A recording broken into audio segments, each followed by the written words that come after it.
How to make Hiroshima-style okonomiyaki. Ingredients: serves for 100 grams plain flour, 200 milliliters bonito stock, 200 grams thinly sliced pork belly, 600 grams cabbage, 100 grams green onion, 50 grams squid tempura, 200 grams bean sprouts, 4 eggs, 1 tablespoon powdered bonito, 4 teaspoons salad oil, 2 servings of Chinese steamed yakisoba, 12 to 1 cup okonomiyaki sauce, 1 tablespoon green laver. Shred the cabbage as thinly as possible, and chop the green onion into small pieces. Break the squid tempura into bite-sized pieces by hand. Sift the plain flour into a bowl of bonito stock and mix the whole with a whisk. Heat the hot plate to 180 to 200 degrees and add oil using an oil brush. Roll 1/4 of the batter into a thin circle about 20 centimeters in diameter. Layer the ingredients on top of the batter. First sprinkle powdered bonito, then top with a mound of cabbage.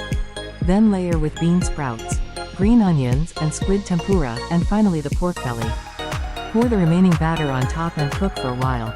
When the bottom layer of batter has burned a little, flip it over. After flipping the okonomiyaki, fry the yakisoba next to it. Add 1 tablespoon of okonomiyaki sauce and place the okonomiyaki on top. Crack an egg next to the okonomiyaki and flatten it with a spatula. Place the okonomiyaki on top and flip it over again. Pour generous amounts of okonomiyaki sauce over it, and sprinkle with green laver or other toppings if desired.